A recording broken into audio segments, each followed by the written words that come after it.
I think what most people don't know about me is I was born in a really lower middle class family, and born in Texas. My dad was in the Air Force, and so I lived in 5 states by the time I was 6, and have very little memory of it. But we settled in Wheeling, West Virginia, where I grew up primarily, and my father was somewhat abusive, and so my mother divorced him. And I got a stepfather who really raised me from the time I was about 6 until graduate high school. And I was a typical middle class, by then, suburban kid in West Virginia, except for the fact that my mother was an alcoholic and my father was a workaholic and sometimes drank as well. So it created a lot of compassion and empathy for me, because I'm very what's called hypervigilant. I notice every little thing because I had to survive in those families. And also, I think I have a huge sensitivity to pain, and that was really how I got started. The Chicken Soup for the Soul books, which really catapulted my career, those came about when one of my students, some lecture I was giving, said, "You know that story about the puppy you just told?" And I said, "Yeah." She said, "Is that in the book anywhere?" I said, "No." And she said, "Well, it needs to be." I said, "Why is that?" She said, "My daughter needs to read that story." "Well, just tell her the story." "I can't remember. I need to see it in the book." When you're a kid, you have an impulse to act, you act. You want to touch the cat, you want to throw the cat out the window. You want to stick your hand into the VCR and put peanut butter in there, you do. The problem is, as we're growing up, we get conditioned by our parents and our caretakers and our siblings and our teachers and coaches and nuns and all these different people that come into our life. Don't do that. Stop. That's bad. We get slapped and told we're not okay. And so after a while, when we go to do something, we're looking, is it okay if I do this, instead of just doing it. All my sons and my stepson and my stepdaughter have been great risk takers. They're all artists. One's a drummer, one's a hip hop singer. One is he's in high school, but he's in the school play. He just had to leave the school play. He sings, and then my daughter's a singer, and my other son is very athletic. He's a surfer. He snowboards as well, and he's always inventing games and trying out new things. Always on the edge, always coming in with cuts and scrapes, which I love, because they're out there on the edge of their potential, exploring how they can keep pushing it. And it's not that they never get scared or they never feel rejected and have to go through things, but they seem to rebound very quickly. Every one of us knows what we want. We can feel it. I'll just tell people, if you could have anything you want and there were no limitations, what would you do? And everyone has an answer. Little kids, big adults. And that's their core essence.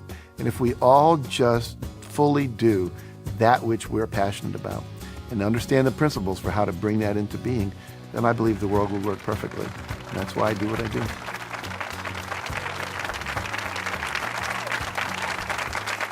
Thank you.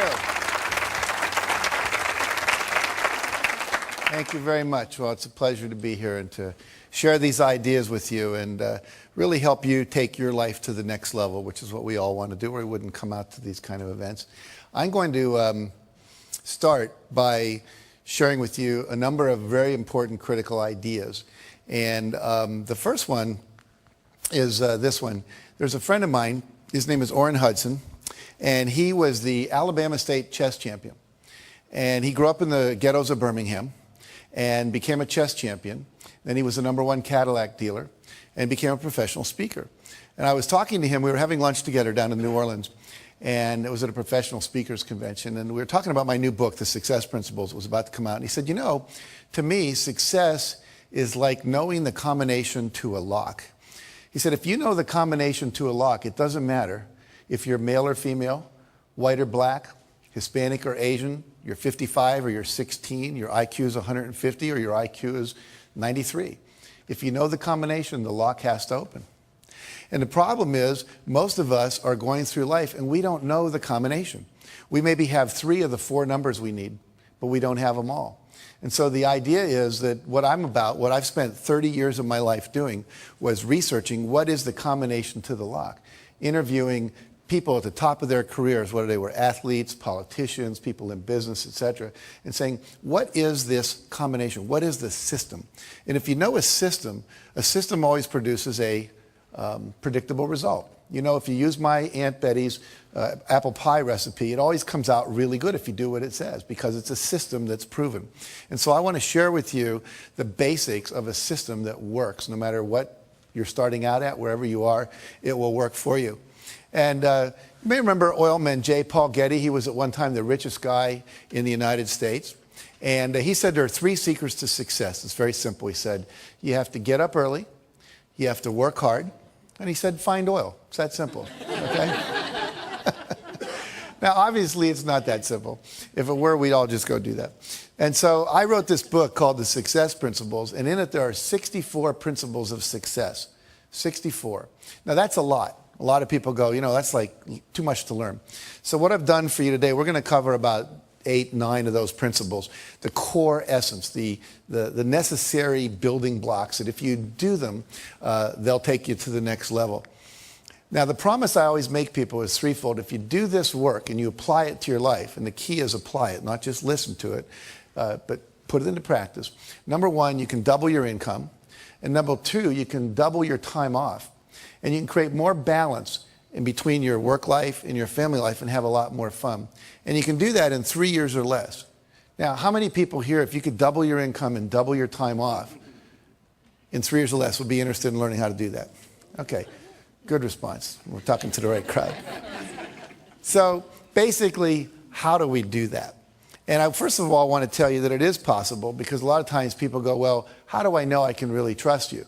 Well, I've done it in my own life, and I've taught hundreds of thousands of people to do this around the world. Just a couple of quick little stories here. We work with a company called Remax of Indiana. It's a real estate company. And we taught them these principles.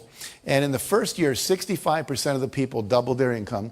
By the end of the second year, over 85% of the people had doubled their income. And the company had doubled its total revenues.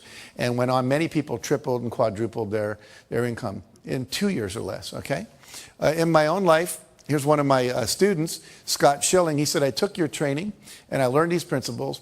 And literally, he said, I made 22% of my 365-day salary in just 2 days after working with you. Now think about that. That's a fifth of his yearly income in 2 years. I mean, 2 days rather.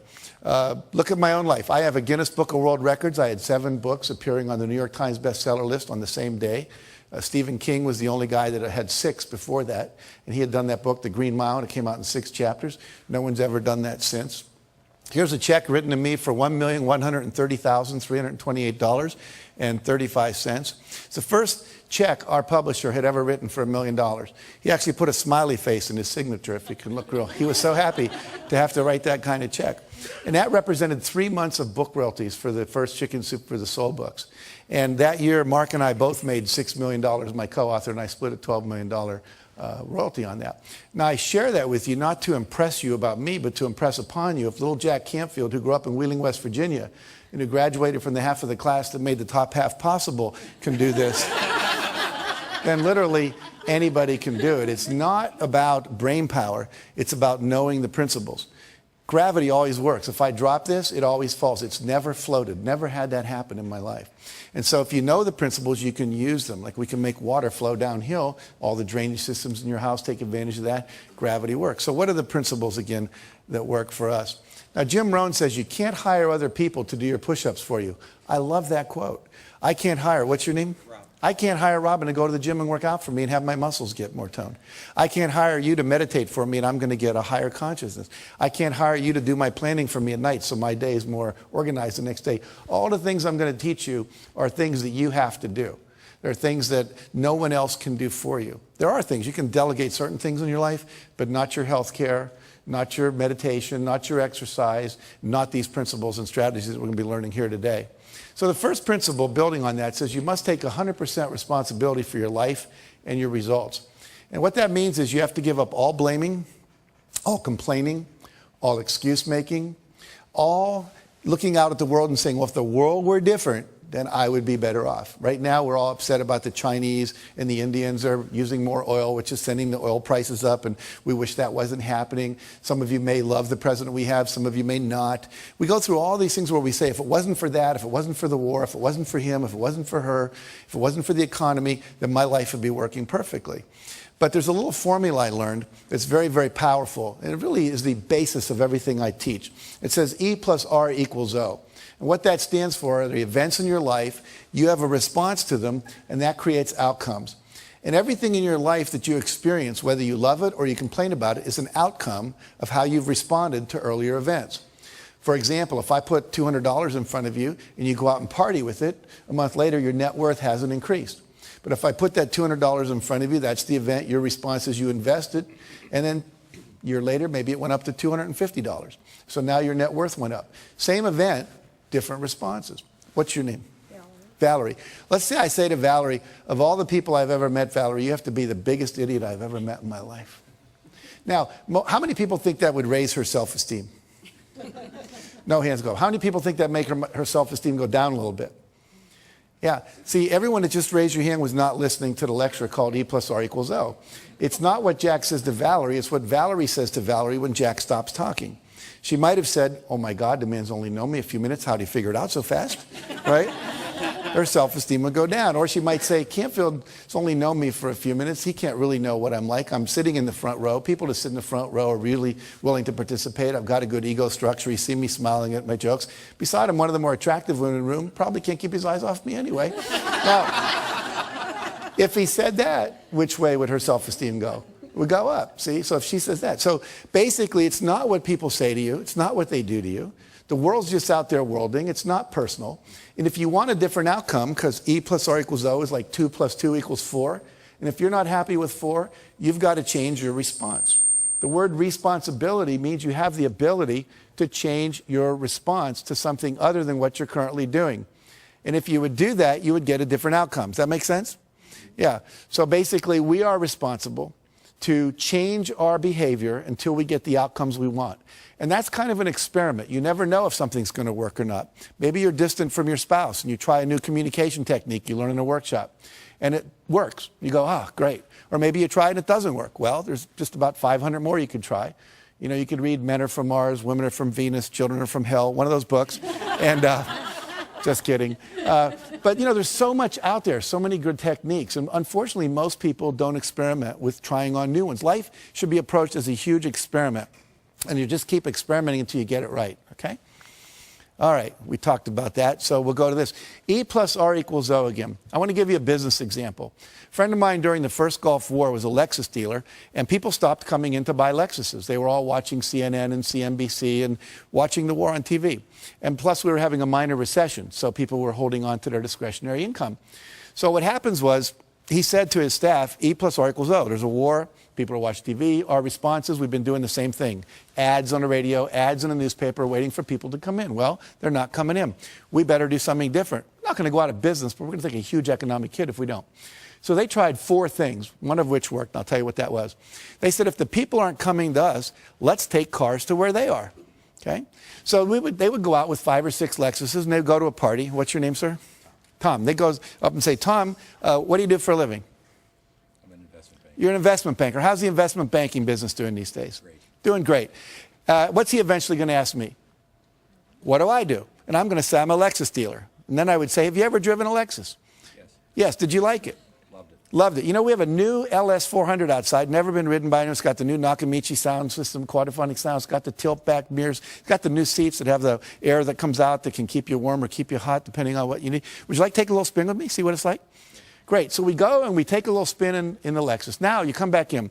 Let me ask you a question. How many of you have ever test driven a new luxury car and then got back in your old car?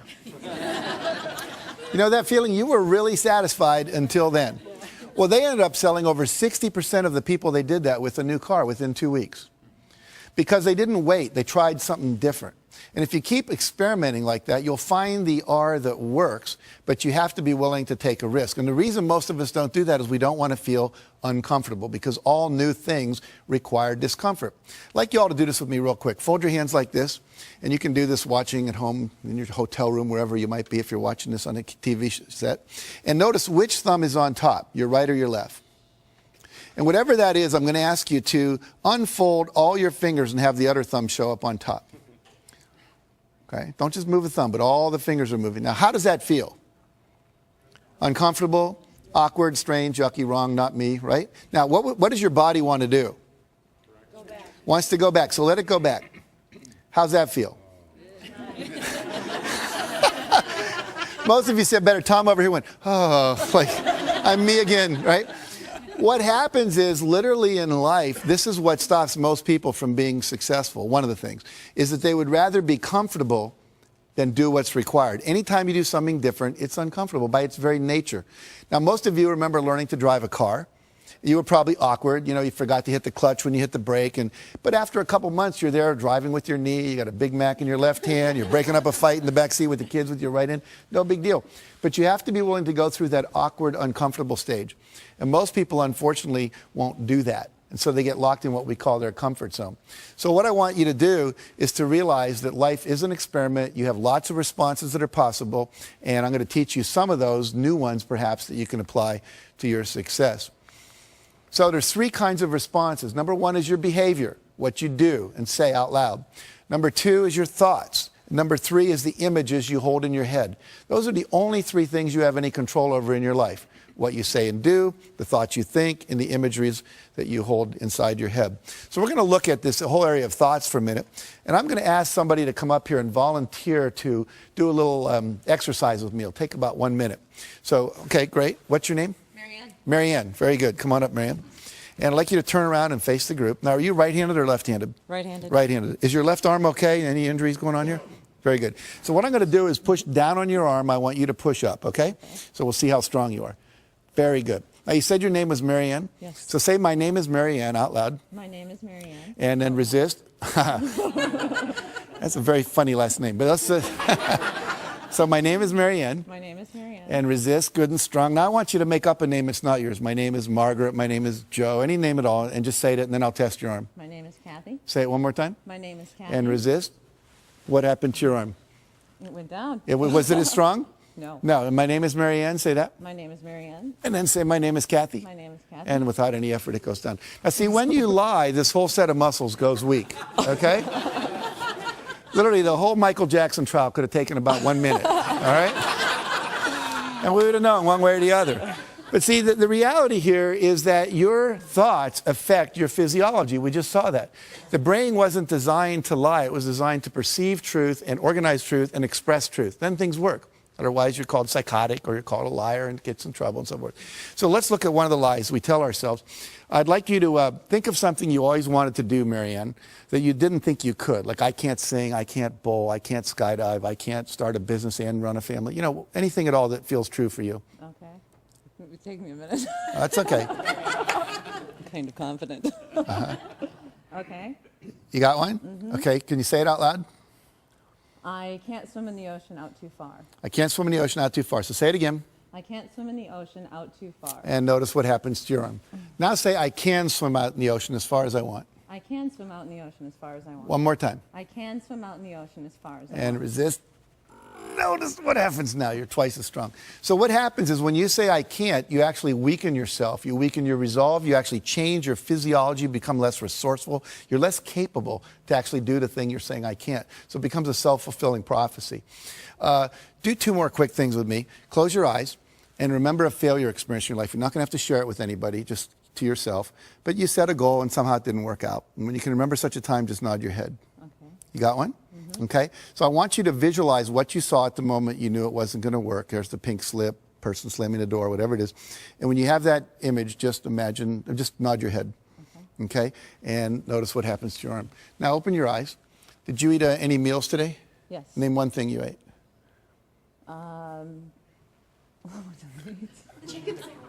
Chicken sandwich. Chicken sandwich. Okay, good. You brought your agent with you. Okay. a friend. All right. So now close your eyes and remember a time when you had a success experience. You set a goal and you achieved it and you were really proud of yourself. Can you remember such a time? Mm-hmm. And vision what you saw then. Make a real clear picture in your head of what you saw when you knew it was a success. Okay. And resist. No, it's really good and strong. I want you to do one last thing with me, and then we'll talk about what all this means. I want you all to look up at her, look at Marianne, and I want you to think a negative judgmental thought about her. Just make one up. I don't like you, you're an idiot, whatever. Okay? And give her that look parents give their kids when they're disappointed in them. And I want you to resist with all your strength. And notice what happens to your arm. Can't do it. Now smile at her and send a positive thought. Wow, she volunteered in front of all these people to go up there with Jag. And resist. Can you feel the difference? Yes. So what happens here is when you say, I can't, when you lie, when you focus on your failures instead of your successes, and when you surround yourself with people who are judgmental rather than encouraging and empowering, it actually has a physical effect on you. So that's how powerful thoughts are. We see that our thoughts affect us and other people's thoughts affect us. So we have to be very careful where we place ourselves and who we hang out with and who we surround ourselves with. Give Marianne a hand for coming up here. Thank you very much. Okay. So partly here, we've just done this thing. This is called a kinesiology demonstration. Kinesiology is a fancy term for muscle testing, all right? And one of the principles here is you have to eliminate the phrase, I can't, from your vocabulary. I can't, I wish I were able to, I'll try. Those are all ways of saying I'm not capable. And they're very insidious, and it's part of our culture. I actually teach people to wear a rubber band, and if they say something negative about themselves, they just snap themselves when they're aware of it. Not like to really hurt yourself, but just to raise your awareness. In my company, if anyone says I can't or we're not able to, we can't get that done by Friday, you know, they'd say something like, well, we'd need 8 people to do that. Well, great, call the temporary agency. It can be done by Friday. And if they'd say something negative, it cost them $1. We'd fine them. We'd put it in a jar, and at the end of the month, we'd give it to charity. Well, we stopped doing that after a couple of years because no one was doing it anymore because the culture shifted because of that focus. Henry Ford said, whether you think you can or think you can't, either way, you're right. Why is that? Because if you think you can, you will try. And if you try, you're probably going to pull it off. And if you think you can't, you won't. And if you don't try, then you're not going to get it done at all. Make sense? Okay. Maddie Christensen was a kid I interviewed for our book. Imagine this picture. He has no leg from the knee down on this leg, no leg from the knee down here. 2 prosthetic devices that he's got. His right arm is just a normal prosthetic device, and his left arm from the elbow down is a prosthetic device with a lacrosse stick appended to the end. He is the pitcher on his Little League baseball team, and he could use that to catch the ball. His team, with him as the pitcher, went to the New York State Finals in Little League. He wrestles, he plays basketball. How many of you, if you'd been born with no arms past the elbow and no legs past the knees, would have thought that baseball was your career? But Maddie went for it. I can tell you story after story. I met a kid named Kyle Maynard last year. He wrote a book called No Excuses. We were over in Ireland together. He has no legs past the knees. He was the #2 wrestler in the state of Georgia his senior year in high school and now wrestles for the Georgia State University Wrestling Club. Wrote a book on Oprah. He can type 150 words a minute with the stubs of his arms. He can eat with a spoon. I mean, he's the most amazing guy. And we say that, and then when I hear that and I look at these people, I think, what's my excuse? What story am I telling me that I can't do something when these people can do that? And I tell you that hopefully to inspire you to realize you can do anything. There's nothing you can't do. And all those people that are out there that are doing anything that you go, wow, that's great, is just a model for you that says this is possible. And if they can do it, I can do it. He said to me when I was interviewing him, he said, you have to give up all of your excuses. He said, you have to become solution-oriented. You have to move in such a way that you're always solving a problem. He said it was just a problem to be solved because he was so passionate about what it is that he wanted to do. Some of you have seen Tony Robbins on television, and he tells a wonderful story that we put in our first Chicken Soup for the Soul book of being in New York. He sent his staff out. He said, I want you to go find a van because I want to take some food, put it in some baskets, about 30 baskets of food, and we'll go give it to the homeless people up in Harlem. So they went out to rent a van. He came back a couple hours later from some radio interviews. There was no van. He said, where's the van? I said, Tony, there are no vans for rent in New York. They're all being used. It was Thanksgiving weekend. They'd all been rented up. He says, well, why didn't you just go get one from someone else? I said, Tony, people own them. They're using them. He says, come on. And they went out on the street, and the first van that came by, Tony jumped out in front of it like this and started going like that. Now, Tony must be, I don't know, 7 foot, 8, 10, whatever. He's big. And he said, I learned something about New Yorkers that day. He says, they don't stop. They speed up. So he said that strategy wasn't working. E plus R equals O. We need a different response. So they went to where the cars had to stop, called a traffic light. And then he'd knock on the window and they'd roll it down and he'd say, "Hi, I'm Tony Robbins. You may know me from TV. But even if you don't, what we're trying to do is rent a van and, find a van. We're glad to pay you to rent it. And we'd like to just get some food and drive it up to Harlem and give it to some homeless people." And they would all say, "I don't want to go to Harlem. It might not be safe up there." And so this went on for a half hour. And finally, Tony's staff said, "Tony, give it up. It's never going to happen. We're not going to get a van. Let's go eat dinner." And Tony said, "That's a terrible attitude. We are going to get a van. It's just a numbers game." Well, another half hour went by. And Tony knocked on the window of this one van. And the window went down and told him a story. And the guy said, "Jump in." And as he jumped in, the driver reached over and picked the hat up off the seat that Tony was about to sit in, the passenger seat, put it on his head. It said Salvation Army. Turns out the guy was the head of the Salvation Army, Captain John Runnan, for all of New York City. And they went and they bought the food. And he said, "Look, there's a worse place even than Harlem. It's called the South Bronx. Let's go there." And so they went and took 30 baskets of food to people living in these, literally abandoned houses. And he said, "We lifted a lot of lives." He said, "But more importantly, I raised the consciousness of my staff that day, and they realized there's always a van in New York City." But let's look at what some of the principles are of success that are contained in that story. Number one, Tony had a clear intention. You must know exactly what it is you want. You have to have a goal. You have to have a vision. Number two, he had a positive expectation. He fully expected to get it. Pete Rose, the great baseball player, said, he was interviewed once, he said, "When you go up to bat, how often do you expect to get a hit?" He said, "Every time." He said, "If I'm not expecting to get a hit, I shouldn't be standing there." And you don't always hit it, but you want to come from that expectation level. He never gave up because he fully expected the result was going to happen. It was just a matter of time. Number three, he took action. Because a lot of times you have great ideas. I was just here today, a guy was talking about, we were talking about horseback riding, and he said, "That'd be neat if they made those gel things they put in the feet to put on the saddle of horses, because your butt gets sore when you ride a horse." And I said, "That's a great idea." And he just passed it off. I said, "No, you ought to do something about that." How many times have you had a great idea, didn't do anything about it, and then a year later someone did something about it, made a lot of money, got the promotion, etc.?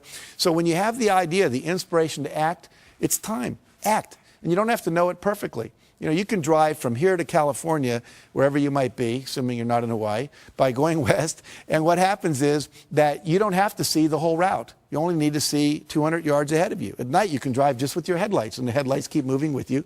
And your goal in life is to get in the game.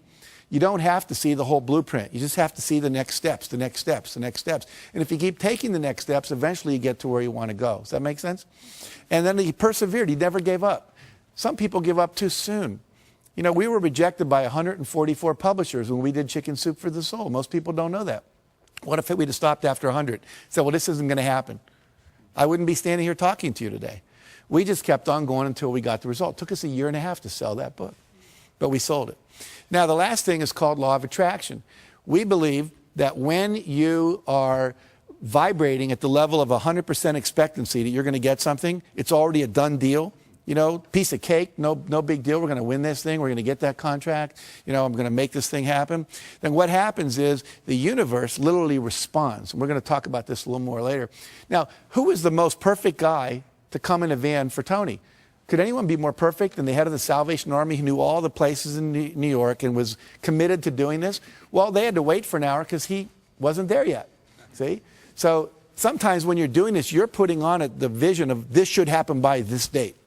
It's okay to set goals like that, but sometimes it takes a week longer, a year longer, whatever. But law of attraction says if you'll just hold the expectancy, like attracts like. If you say, "I want to be a millionaire, but I don't know anyone that would ever teach me how to do that," or "I want to buy a car, but I don't have any money," then what you're doing is saying, it's like calling up Domino's Pizza and saying, "Send me a pizza," and calling them up a minute later and saying, "Never mind." It's like, you've got to create the space mentally to hold this vision that you've got. And that requires expectation and then knowing that the perfect thing is on its way, just as it was in that situation for Tony. In the Success Principles, I write about a woman named Catherine Lonigan. Catherine Lonigan went off to college. She wanted to be a writer, and she took her first writing class, and she got an F. And she went to see the teacher and said, "Why'd I get an F?" He says, "Because you can't write." She says, "Well, I'm on a scholarship, here to be a writer. I came to be in the creative writing program. I was the editor of my yearbook, editor of my school newspaper. I wrote a play that was performed in high school. They told me I was gifted." I said, "Well, you're not." He said, "If you stay in my class, you're going to flunk it. And if you flunk my class, you'll lose your scholarship." And she said, "Well, what do I do?" He said, "I'll make a deal with you. If you promise never to write again, Just, history papers and stuff, but you're not going to try to be a writer. I'll give you a passing grade. You'll keep your scholarship, change your major. So she did. I called it, she made the deal with the devil. 15 years later, she's down in Texas. They're making a movie at the next town over, and down where she lived in Texas, people would show up at the gas station after it rained just to see the oil slick. It was kind of boring there. So she said, wow, they're making a movie, let's go. So everyone drives over, and everyone's talking to the movie stars. She's talking to the writers, saying, what's going on, what's happening? And why are you interested in us? Why not the movie stars? Well, I always wanted to be a writer. And the guy said, BS, if you wanted to be a writer, you would have written. She said, I was told on good authority I couldn't write. He was a Harvard professor visiting our campus that year. He said, that's BS. He said, what I want you to do is go write something, send it to me. I'll tell you if you can write. I do it for a living, I know. So she goes and writes a book, sends it in to him. He sends it to an agent in New York, and they publish it. Her next book was called Romancing the Stone. The book after that, Jewel of the Nile. Both made into movies with Michael Douglas and Catherine Turner. So what's the deal here? 14, 15 years of her talent wasted because she bought someone else's evaluation of her. My friend Terry Cole Whitaker says, she wrote a book called What You Think of Me Is None of My Business. Do not let other people's evaluations of you control you, okay? It's just an E. Your response is, thank you very much. You keep pursuing your passionate dream, okay? Now, another principle is you've got to drop out of the Ain't It Awful Club. What does that mean? It means you have to surround yourself with positive people. We saw when Marianne's arm went down up here when you all did negative thoughts about her. And how many of you, think about this, where do you spend your time? Is it with positive people or is it with negative people? You have to be very careful about where you put yourself. Jim Rohn said, again, you're the average of the 5 people you spend the most time with. Who do you spend the most time with? They're a mirror back to you at what level your life is actualizing at. If your friends are victims and their lives aren't working and their marriages don't work and they're not making money, that's a reflection back. If you're working out with people and hanging out with people that are at a higher level, then that's a reflection back. And what I teach people is always try to get with the people that are the next level up. You're making $50,000 a year, you want to make $100,000, find some people making $100,000, spend some time with them, however you have to do that. If you want to be more spiritual, go to some spiritual retreats where spiritual people hang out. Get in their space, learn what they do, how they think, etc.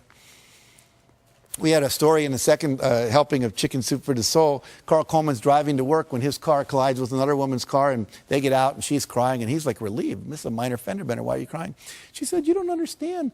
This is a brand new car, 3 days from the showroom. How am I going to explain this to my husband? He said, well, I'm really sorry about that, but we need to get your registration, your driver's license, your insurance record, so we can, exchange that data so we can file our accident reports.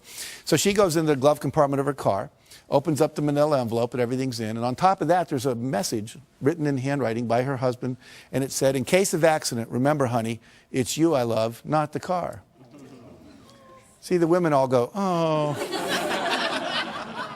The men are thinking, yeah, right, I don't know about that. But why do we all go, oh? We all go, oh, because that's what we want in life. We want someone to love us more than anything else, especially things, vases that have been in the family for 3 generations, the white carpet, your special sweater, whatever. And when we know that we're loved unconditionally, then you feel safe. And when you feel safe, you get creative. And when you get creative, you come up with ideas that can quantum leap your success. So that's why it's so important. Number 2, success principle, that's really the core principle here, is decide what you want. You can't get from here to there unless you know where here is and there is, right? If you have a GPS system in your car, all you have to do is type in the address. It knows where you are from the satellites in the sky, and it plots a course. Your brain works the same way. The problem is, according to the research, less than 10% of Americans have written measurable goals for the year. In some cases, I've been in the companies where less than 3% of the people did. Less than 10% of high school students are ever taught how to set a measurable goal. This is a failure in our education system. You know anyone that got divorced because they didn't know the 7 exports of Brazil or the 5 causes of the Civil War? No, but they didn't know the communication skills. They didn't know how to set goals for their relationship. So many things we're not learning in our education that we now need to learn in these kind of courses. General Wesley Clark, who I interviewed, said, it doesn't take any more effort to dream a big dream than it takes to dream a small dream.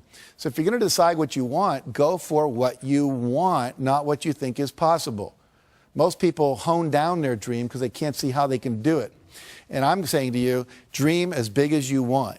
In fact, big dreams are exciting. Big dreams attract big people. If Martin Luther King said, I'm going over to the supermarket in Mississippi, I don't think a whole lot of people would have gone down there with him. But when he said, I want to end racism in America, that was a big dream and it inspired a lot of people to want to play at great personal sacrifice to themselves because it was big enough and worth doing. Walt Disney said, if you can dream it, you can do it.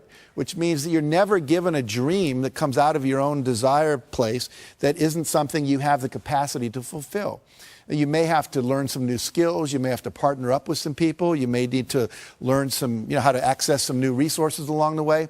But all of that is possible if you'll simply dream the big dream. Because the dream doesn't come unless the capacity to achieve it comes with it. Does that make sense? Okay, so trust your dreams. Now, there's 7 dream categories or vision categories that you need to focus on to create a balanced and fulfilling life. Success means having all of this stuff. And I want to walk you through these. Number 1 is financial. What are your goals for your money? How much money do you want to make? How much net worth do you want to achieve? How much money do you want to have when you retire? If you own a business, you have cash flow goals, you have money in reserve goals, you have profit goals, etc. And so we need to have goals clearly set in that arena. Number 2, business and career. What's my ideal vision for my business or my career or my job? I was a high school teacher, and at a certain point I realized I wanted to teach teachers because I just thought I could impact more people. Then I became a teacher trainer. I trained people how to train teachers.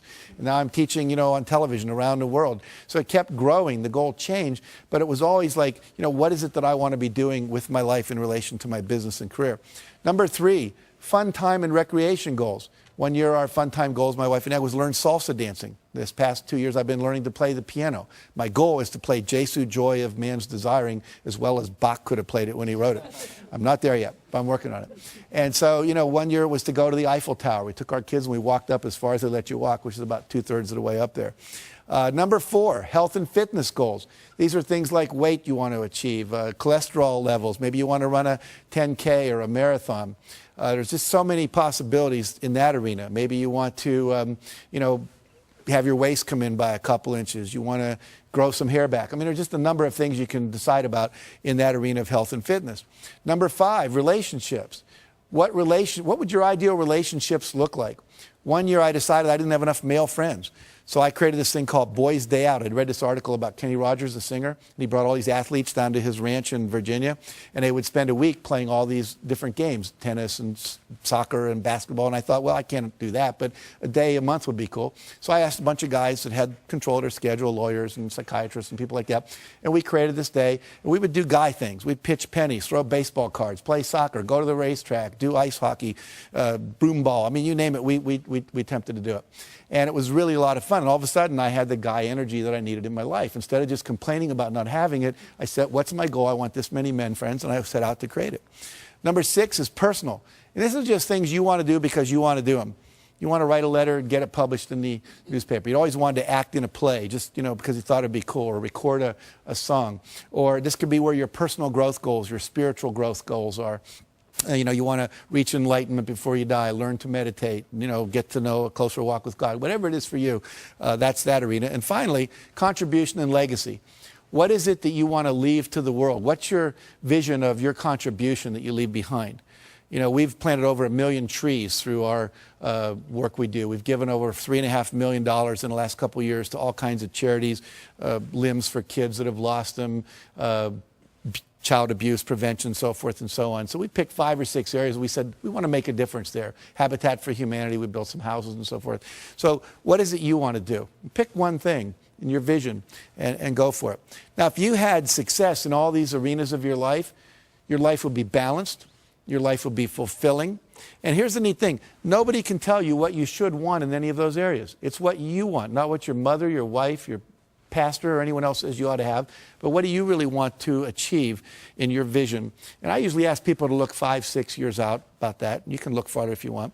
And then to write down, all the details, like you're putting in a purchase order to God, okay? All right. Create a breakthrough goal. This is a thing you want to do where you create a goal that's going to quantum leap your career. So something that if you wrote a best-selling book, 10 years from now, you're going to be able to read it. If you wrote a best-selling book 5 years from now, you're going to be able to read it. If you wrote a best-selling book 10 years from now, you're going to be able to read it. If you wrote a best-selling book 5 years from now, you're going to be able to read it. If you wrote a best-selling book 10 years from now, you're going to be able to read it. If you wrote a best-selling book 5 years from now, you're going to be able to read it. If you wrote a best-selling book 10 years from now, you're going to be able to read it. So something that if you wrote a best-selling book That would be a quantum leap goal. Had your own radio show, that'd be a quantum leap goal. Opened up China as a market, that would be a quantum leap goal. And it's a goal that would not be like a 5-yard play, but like a 50-yard pass play on the first down.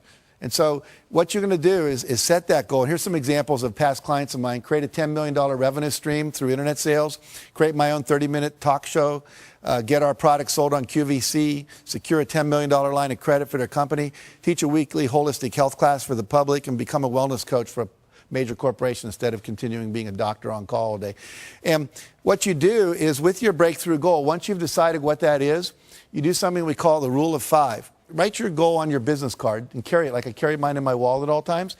And then once you've done that, every day you're going to do, this for this year, it says, I'm joyfully celebrating 15,000 people having completed the Canfield Success Principles coaching programs. What that allows me to do is have you all get value without me having to leave my house, see? And that's a breakthrough for me, so I could travel less, be home more, etc.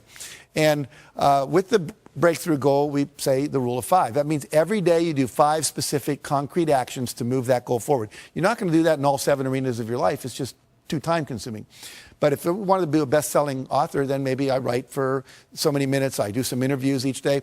When we brought out Chicken Soup for the Soul, we sent out 5 free books every day to people that could promote that book. One day we couldn't think of anyone to send it to. We sent it to the O.J. Simpson jury, and we gave them each a book. And about 5 days later, they're all walking into court carrying Chicken Soup for the Soul. And the cameras were all going, made national news. And so if you just do something every day toward that goal, there's something called the law of probabilities, which says the more things you try, the more likely one of them will work. They may not all work, but if you only try 2 things, the law of probabilities is not on your side. Try 100 things, one of them is likely to hit. Does that make sense? Okay, good. Mentioned we did that. And this book, which was rejected by what? I told you, over 144 publishers, went on to sell 10 million copies in 41 languages because we did 5 things every day. We did not hit a bestseller list until 14 months after the book came out. 14 months. And most people would never sustain it that long. And it's kind of like the universe tests us, I think. How committed are you? How badly do you really want this? And if you go for it and do the rule of 5. Bill Bradley was a great basketball player, played for the Knicks, was All-American at Princeton. In high school, he was an All-American. Every day, he'd find 5 spots on the basketball court, and he would have to shoot 15 in a row before he would go in. And sometimes he'd be out there 2 hours after everyone else had showered and gone home. He did that all through college, all through his professional career. What happens? He goes on, becomes NBA Hall of Famer, later senator from New Jersey, because he was willing to prepare. You have to be willing to do the work as well as dream the dream. The third thing says unleash the power of goal setting. So now we got this vision, things we want, but we have to get and turn them into objectives. And they have to become measurable in time and space. And the key words here are how much by when. I want a big house. Well, what's big? For some people, it's 4,000 square feet. For Bill Gates, it's 35,000 square feet. It's a real different definition of what big is. And by when do you want it? Well, I would like it by June 3rd, or 2007, or I want it by January 5th, 2010. Be very specific. Now, we said it may not show up exactly then, but the more specific you are, your brain will figure out what has to happen to get it to happen in that time frame. So here a person says, I'd like to increase my income. They're better off if they say, I will earn $200,000 by 5 p.m. December 31st. I'd like to spend more time with my husband. Well, I will take 3 long weekend vacations and 1 2-week vacation with my husband by November 30th at 5 p.m. Much more specific. Now the brain knows what to do, okay? I'd like to spend more time with my wife. I'll take ballroom dancing lessons with my wife for 12 weeks from September 21st to December 21st.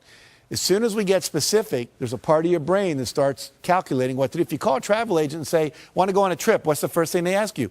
Where do you want to go and when do you want to go there? And until you tell them that, you're stuck. And your brain works the exact same way, that little GPS system. I'm going to lose weight and get fit.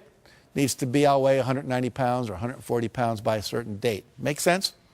Again, less than 10% of Americans do this. And guess what?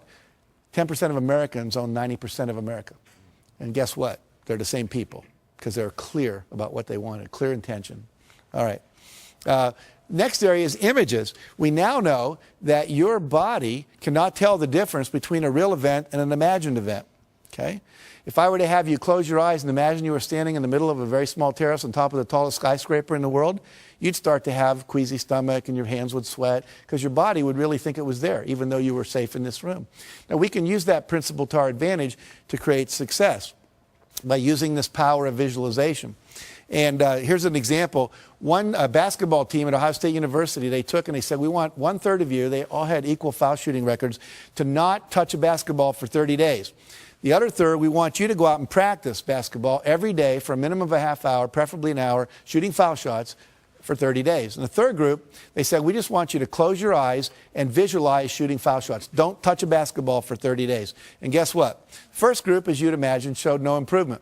Second group, practicing for 30 days, they get 24% improvement. And the third group that only did it in their mind got 23% improvement when they brought them back to the court and had them practice. So what happens here? I wish there would have been a fourth group, right? Practice and visualize. We'd have probably got up in the 30 or 40% improvement level.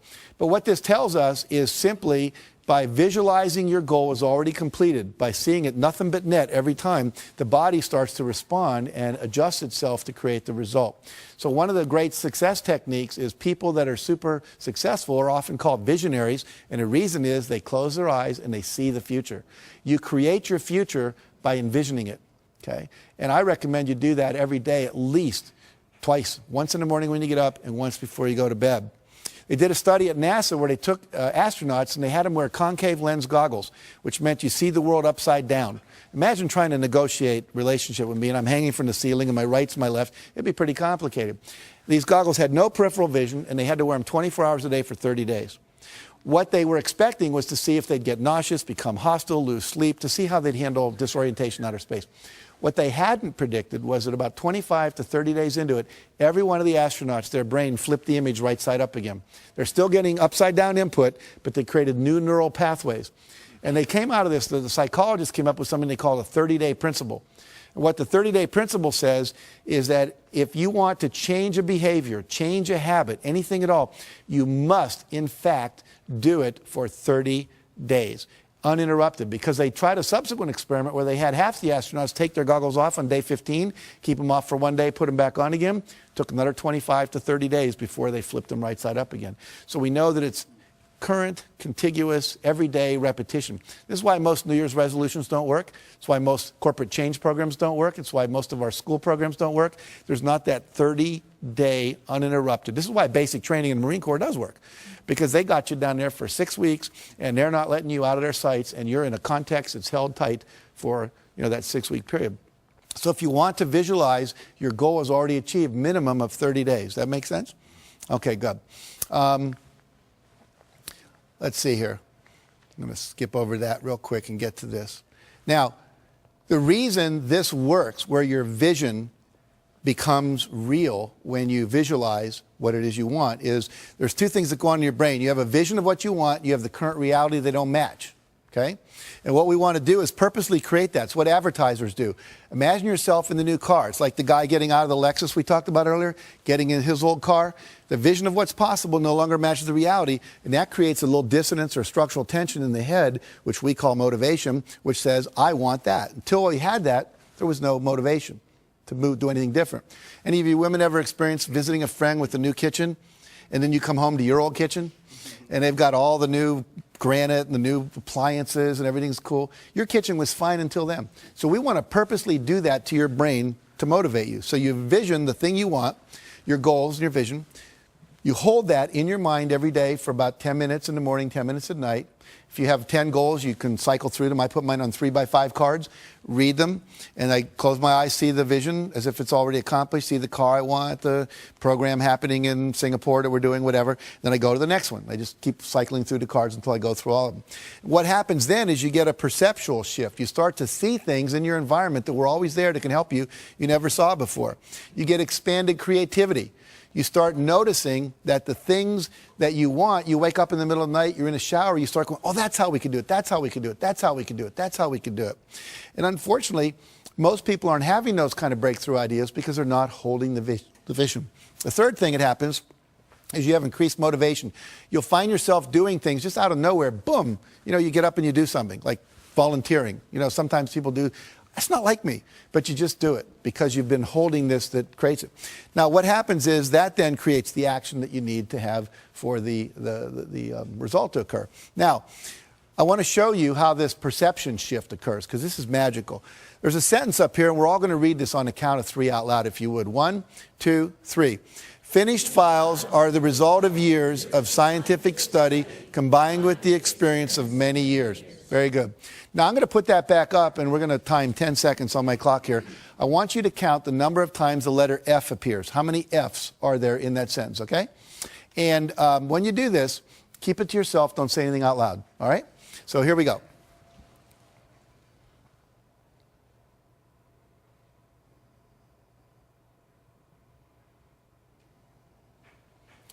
Okay. How many counted, by show of hands now, it's real important you participate. How many counted 3 F's? Hold your hands up. We got about half the audience more. How many counted 4 F's? About 5 people. How many counted 5 F's?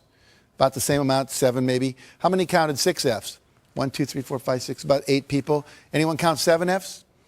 All right. Now, were we all looking at the same sentence? Go like this. And yet some people saw 3 F's, some people saw 4, some people saw 5, and some people saw 6. Let's look to see what the real objective reality is up there. There are 3 F's that I'm sure most of you saw, correct? But there's also 3 more. There are 6 F's in that sentence. Now, do you think that Bill Gates and Michael Dell and Steven Spielberg and George Lucas see more F's out in the world than most of us do? Yeah, these are resources. These are possibilities. These are options. These are people that can invest. These are people that can give a good hug. When you visualize what it is you want, it opens up your perceptual filter to let in more information. Right now, you're not aware of what you're feeling in your right foot, but as soon as I say it, you can all feel it. It was getting filtered out by a part of your brain called the reticular system. You are filtering out resources and solutions to your problems all day long. And the only reason you're filtering them out is because you've not had an image in your head that you are going to solve those problems and get those results. Once you do that, it programs this part of your brain called the reticular activating system to open up and let in more resources, to let you see. You'll only see enough to match your vision. If you think you're a $100,000 a year person, you're going to see just enough to make you $100,000 a year. If you think you're a $300,000 a year person, you're going to see just enough to do that. Your perception is controlled by your beliefs and your goals, okay? So it's critical that we change all that. Now, let me give you just a couple more principles. I'm going to kind of speed through these like the last 500 years of European history, you know, when the last lecture you got in college. But I want you to get the whole model here because it's important. So we've got a vision. We've taken 100% responsibility. We've got some goals now. We've made them measurable, okay? We're now visualizing those goals every day.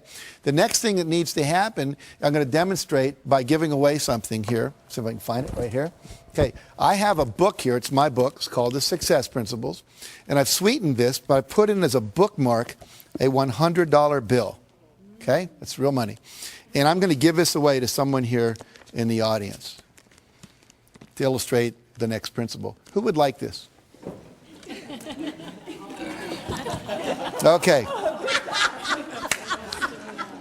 Marianne, good job. Now, what did only 5 people in this whole room do that no one else did? They got off their butt and they took action. And so the next principle is you must take action. When you start visualizing your goals and this GPS system comes in, you're going to start getting little roadmaps, and we call them inspired actions. You're going to start getting inspirations to act. You must act on them. I've had people, sometimes nobody gets out of the audience, and then I'll ask them, how many of you thought maybe what you ought to do is get out of the audience? And like half the hands go up. I'll say, what stopped you? I didn't want to look like I needed it that much. I didn't want to get up there and have me be wrong and look foolish, you know. I didn't want to like get there second. I thought maybe you weren't really going to do it. I'd look like an idiot, you know, whatever. They have all kinds of excuses. Those are the same excuses they use in their life not to take action on their dreams. So you must take action. But here's the problem, or the challenge. Not every action is going to work. Goes back to E plus R equals O. We have to experiment, right? So if not every action is going to work, you have to take action, and then you have to assess, did it work? And here's the next principle. Ask for and respond to feedback. Ask for and respond to feedback. Let's say that I was married here. What's your name again? Valerie. Valerie, yeah. So Valerie and I were married, right? And what I would do every week if we were husband and wife is I would ask her, on a scale of 1 to 10, how would you rate the quality of our relationship? Anything less than a 10 gets a follow-up question. What would it take to make it a 10? If we were in business and I was a vendor and you were a client, I'd say on a scale of 1 to 10, how would you rate the quality of our product or the quality of our service or the quality of our delivery? And anything less than a 10 gets a follow-up question. What would it take to make it a 10? That gives me directive feedback on how to improve. Why don't most people ask that question in life? Anyone know? They're afraid of the answer they're going to get. Here's what I want you to get. Everybody in your life, if I'm married to Valerie, her mother knows, her sister knows, the women down at the shop where she shops know, the women in the salon know that she's not happy with me. I'm the only one not in on it. And I'm the only one that can make it better. Isn't that absurd? So asking for feedback is a really critical thing. Asking is a critical principle, period. If I want more, I have to ask other people, participate, support me, be my mentor, be my coach, buy my product, whatever it is. And again, most people don't ask for what they want. And the fear there is fear of rejection. I want to talk about rejection. If I ask Valerie to have dinner with me afterwards and she says no, most people go, woo, Jack got rejected in front of all those people and on television and oh my God. But see, let's look at it. Did I have anyone to eat dinner with before I asked Valerie? No. Did I have anyone to eat dinner with after I asked Valerie? No. Did my life really get worse? No, it stayed the same. See, if I apply to Harvard and don't get in, I wasn't in Harvard before I applied, I'm not in Harvard after I applied. And as one of my friends pointed out recently, you spent your whole life not going to Harvard. You know how to handle that, right? It's not that difficult. So you have to be willing to ask. You have to reject rejection. And then the other key, after you respond to the feedback and give the feedback, is you've got to persevere. You never, ever, ever, ever give up. 144 publishers said, no, we're not interested in Chicken Soup for the Soul. We didn't give up. I had a friend who wanted to be a chiropractor up near Pebble Beach, California, and he went to the Chiropractic Association and said, you know, would you help me open my office here? And they said, no, we really don't want any more chiropractors here. We're going to recommend you go somewhere else. We have one chiropractor for every 8 people. He said, well, I really want to be here. So he ignored them. Remember, what you think of me is none of my business. And he went out and he literally knocked on doors for 6 months. Knocked on 12,500 doors, talked to 6,500 people, and asked 4 questions. You know, should I name my office this or this? Should I put it over on this side of town or that side of town? If I wanted people to come in before or after work, if they had a 9-to-5 job, would I be better open 7 to 9 or 5 to 7? And finally, he said, what newspaper should I advertise in? And lastly, he said, if I do an open house, would you like an invitation? 6 months later, he opened his office. His first month in practice, young kid, still in his 20s, out of chiropractic school, made $72,500 net profit. He netted over $1 million that year. Now, what did he do different than most people? He went out and he engaged people. He asked them, would you like to come? Would you get involved with me? I was giving his talk and a guy came up to me and said, you know, I've been coming to this church where I was talking to, he said, for 15 years. And now you're telling me about this guy. You know, he came and he knocked on my house. And I talked to him. And I didn't need a chiropractor for 5 years. And then once I had an accident at work, and he said, I still had his card on my bulletin board in the kitchen. And I went to him because you know him. See, we do business with people we know. Okay, so never, ever, ever give up. Ever, ever, ever. Now, other principle. We'll start to wrap this up here. It's never too late to start. Some of you are sitting here or you're viewing this and you're going, but I'm too old. I want to tell you 2 quick stories. Helen Klein. At the age of 55, her husband comes to her and says, I want to train to run a 10K race. That's about 6 miles. She said, are you crazy? We're in our 50s. He said, no, I want to do it. Why don't we just run around the backyard? Now, their backyard was about 3 times bigger than most of our backyards, but it wasn't a ranch or anything. They ran around and they just dropped dead almost at the porch on the back. Like, and she said, I was so disgusted with myself, I decided the next day I would either walk or run around twice, the next day 3, the next time 4 times. She just kept adding 1 lap every day. Then she started doing it around the block, and she would add a lap every day. Well, in 6 months, she got to the point where she could run a 10-mile race, and she entered it. Now, I met her when she was 83. She was getting an award at the same place I was in California. And she had just finished running a 100-mile marathon. She's run several 24-mile marathons, 5 75-mile ultramarathons, including one all the way around Lake Tahoe. She started when she was 55. Cliff Young shows up, Australian, 61, sheep herder, to a race that goes from Sydney to Melbourne. It's about 800 kilometers. He's not wearing Nikes. He doesn't have on Pumas. He's not wearing the latest running gear. All these world-class athletes are there. He's wearing Oshkosh overalls over a T-shirt with a baseball cap, work boots, and galoshes. And they're all laughing at him, like, you crazy? Is this some kind of publicity? So he says, no. He says, what running experience do you have? He says, well, I chase the sheep around. We don't have a horse or anything. So, when, anyway, they take off. And they're going crazy. And they're running and running and running and running. And he just kind of starts shuffling off like this. That night, all the other runners went to sleep. You're supposed to run 18 hours and sleep 6. Well, no one told Cliff that you were supposed to sleep. So he didn't know. So because he didn't know, he didn't do it. He said, I've stayed up many nights chasing my sheep around and make sure they didn't get in trouble. So he's running, and he runs right by him. And because he runs right by him, no one tells him to stop because they're all asleep. He cut 5.5 hours off the world record for that race. Okay? So here's the deal. Doesn't matter how old you are. And the other thing important in that story is the less you know about how you should be and you just go for what you want. See, most of us, we have all these beliefs that are limiting us. Find the stories that inspire you and start believing that. Believe you can. Talk to yourself in a positive way. And if you do that, you can create miracles in your life. And I'll end with this story. One of my favorite stories, a minister gets a call from his parishioner. Her name is Aunt Hattie, they call her in the church, and he's Reverend Jim. And she says, I just went to the doctor, and they called me and said that I've got terminal cancer. And they said I got 6 months to live at the max. And I'd like you to come over and help plan my funeral with me. He said, well, he started to try to comfort her. He said, no, don't comfort me. I'm really old and I've lived my life and achieved all my goals. I'm very happy. But I don't trust my kids to do the funeral right. So please come over and we'll plan it. So he goes over and they start planning the funeral. She said, I want this, I want to wear this dress. And I want this psalm read. And I want this hymn sung. And I want this open casket. I want these kind of flowers. And I want this poem on a card, a memory card with my picture that people can take away. And then she said, I want to be buried.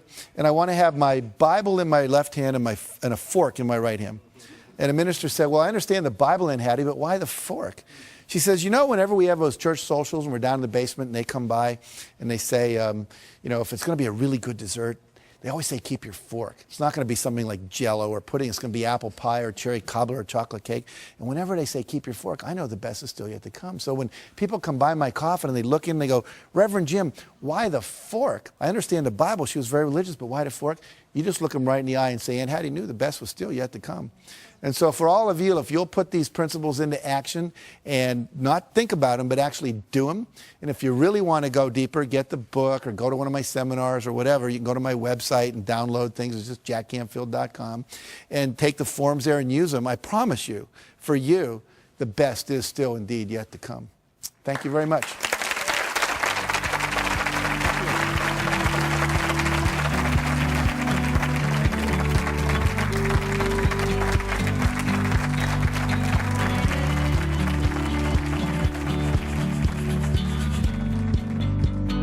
You've got goals.